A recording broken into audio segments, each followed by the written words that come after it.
Students, whatever homework is given to you, you have to submit it on the very next day between 8 am to 1 pm to the given WhatsApp number, and it is compulsory to submit your homework as your attendance will be marked on the basis of your submission. In 1764, British won another battle, the Battle of Buxar. Finally, the British become rulers from traders. From now on, they started conquering other part of India. India was then divided into many small kingdoms. British took advantage of this situation and used their divide and rule policy.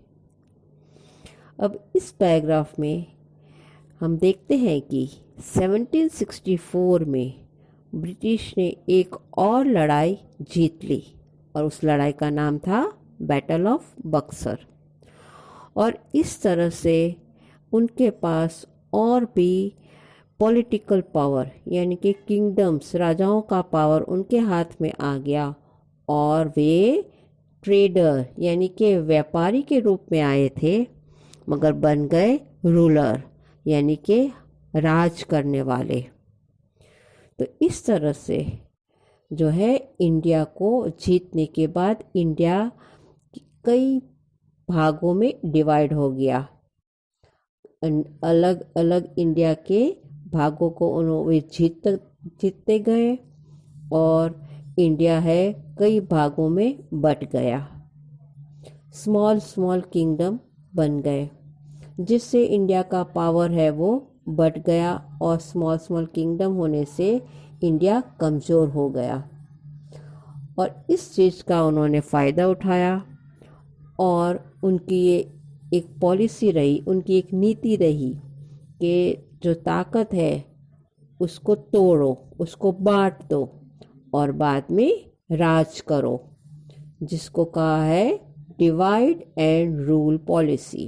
हमारी ताकत को उन्होंने बांट दिया, उनके टुकड़े टुकड़े कर दिए और फिर कम हो गई ताकत, इसलिए फिर उन्होंने उस ताकत को हराकर वहाँ पे अपना राज शुरू कर दिया। तो ये जो उनकी पॉलिसी थी जिससे भारत को बहुत बड़ा नुकसान होने लगा। Now next paragraph, they started annexing Indian territory in the name of many pretexts like giving pension to the rulers. Lord Dalhousie annexed many territories in the name of doctrine of lapse. According to this policy, if a ruler did not have a male child, then after the death of that ruler, his kingdom would be taken over by the British. For example, Jhansi was annexed under this policy. This injustice caused unhappiness among the Indians. Be it the king of the Nawab, the farmer or the trader, all were unhappy with the British rule.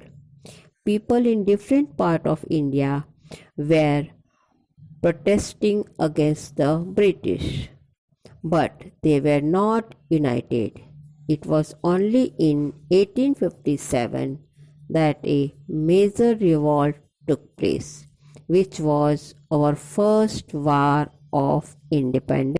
Now, अब हम देखेंगे कि अंग्रेज़ों का next step यानी कि दूसरा कदम क्या था।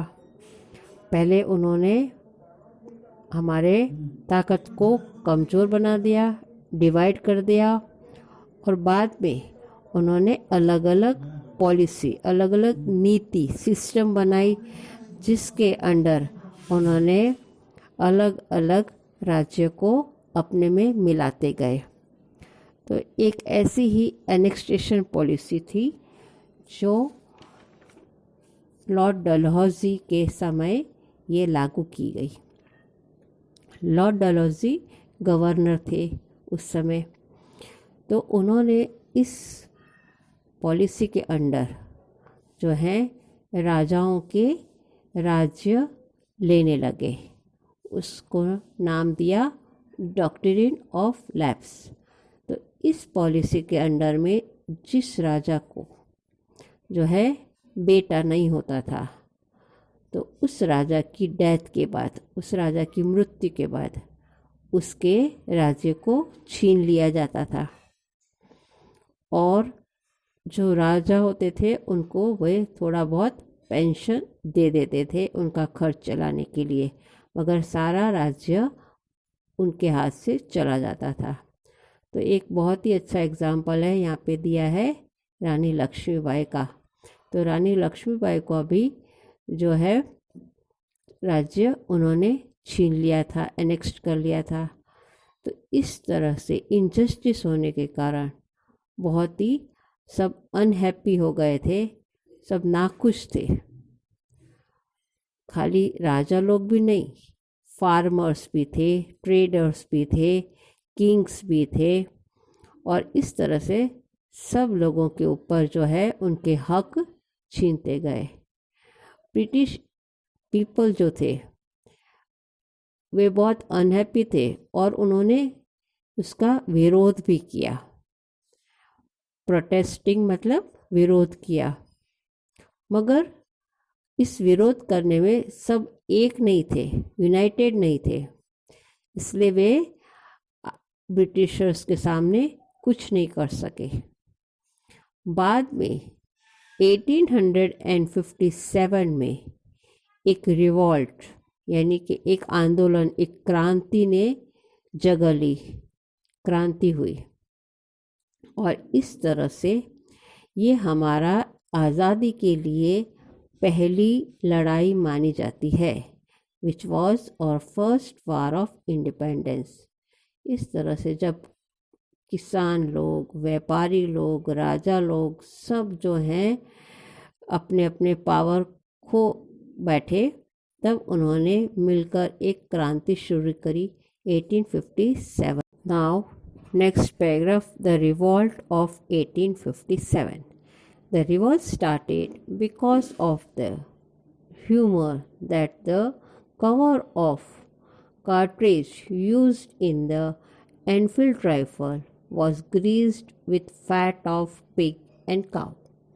Soldiers had to bite off the bullet with their mouth before loading in it the rifle. This went against the religious beliefs that the Muslim and Hindus both. तो जब ये आंदोलन रिवॉल्ट लड़ाई जब शुरू हुई, तो उस समय एक अफवाह जिसको हम कहते हैं ह्यूमर, वो ऐसा फैला कि एक कारतूस यानी कि गोली जिसको एनफील्ड नाम की राइफल में लगाया जाता था, वो गोली को एनफील्ड राइफल के अंदर डालने से पहले मुंह से ऊपर का भाग तोड़ना पड़ता था। और वो ऊपर के भाग को जो है ग्रीस यानी कि सील किया था फैट ऑफ पिग या काव यानी कि पिग भूड या काव के मांस से उसे बंद किया था और उसे खोलकर एनफील्ड राइफल में डाला जाता था। तो इससे जो भारत के सिपाही थे उन्हें ये करने के लिए बहुत ही धर्म के हिसाब से वो नहीं करने के लिए तैयार थे, क्योंकि हिंदू धर्म में किसी भी जानवर के मांस को नहीं खाया जाता है। इससे वे बहुत ही नाराज़ थे। और जो हिंदू सिपाही थे उनको जो है उनकी आर्मी में काम भी करना पड़ता था, ब्रिटिश की आर्मी में। इसलिए वे इस तरह की राइफल को यूज़ करने के लिए वो तैयार नहीं थे। मुस्लिम को भी आपत्ति थी और हिंदू को भी आपत्ति थी। तो इस तरह के जो ये रिवॉल्ट थे, आंदोलन था, उसमें सबसे पहले सिपाहियों को जो है विरोध किया उन्होंने। Now next paragraph, spread of revolt. The revolt started with one Indian soldier who refused to use this cartridge. This soldier was Mangal Pandey.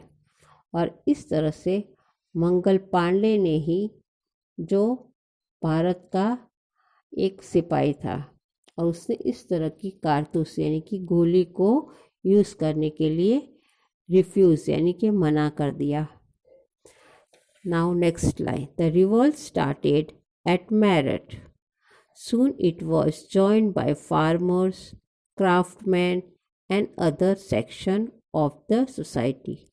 Different leaders lead the revolt in their own area. और इस तरह से मेरठ नाम की UP state के अंदर ये मेरठ नाम की जगह है, वहाँ पे ये सबसे पहले फार्मर्स किसानों के द्वारा शुरू हुआ। फिर क्राफ्टमैन यानी कि अलग अलग काम करने वाले, जैसे कारपेंटर हुए या ब्लैक स्मिथ हुए, वीवर्स हुए, तो उन सबको हम क्राफ्टमैन कहते हैं। तो ऐसे लोगों ने भी इस आंदोलन में पार्ट लिया और अलग अलग सोसाइटी के लोगों ने भी इसमें भाग लिया और डिफरेंट लीडर ने इस रिवॉल्ट इस आंदोलन को संभाला भी। Some of the top leaders were Tatya Tope, Begum Hazrat Mahal, आज़िमुल्ला Khan, Nana Saheb, Kunwar Singh, Rani Lakshmibai. The soldiers declared the last Mughal emperor Bahadur Shah Zafar as their leader। और इस तरह से अलग अलग एरिया में से अलग अलग लीडरों ने इस रिवॉल्ट की बागडोर संभाली, उसके नेता बन के वे आगे बढ़े, जिसमें से मुख्य तात्या टोपे, बेगम हजरत महल, आज़िमुल्ला खान, नाना साहेब, कुंवर सिंह, रानी लक्ष्मीबाई आदि लोगों के नाम हमें जानने को मिलते हैं। और जो मुग़ल का एक लास्ट राजा था बहादुर शाह जफ़र, वो भी लीडर थे। अब लीडर तो थे और ये रिवॉल्ट भी हुआ, मगर इसमें हम सक्सेस नहीं हो पाए। क्यों? कि एक तो हमारे पास ताकत कम थी, हमारी ताकत को इन्होंने बांट दिया था, और तो और ये रिवॉल्ट है एक साथ एक जगह पे शुरू हुआ तो दूसरी जगह पे शुरू नहीं हुआ, आगे पीछे शुरू हुआ। इससे उन्होंने फ़ायदा उठा लिया। एक ही जगह पे जब हो रहा है तो वहाँ पे सारे अंग्रेज़ लोग पहुँच जाते थे और उस जगह का रिवॉल्ट को दबा देते थे। बाद में दूसरी जगह पे हुआ तो बारी बारी से हुआ तो अंग्रेज़ लोग है सबका सामना कर पाए। अगर एक साथ सब जगह पर अगर रिवॉल्ट होता तो शायद वो सब जगह पर नहीं पहुंच पाते और शायद वो हमारी जनता, हमारे भारतवासियों के सामने वो हार भी सकते थे। मगर यहाँ पे थोड़ी हम लोगों ने कमी रह गई और हम इस रिवॉल्ट को जीत नहीं पाए।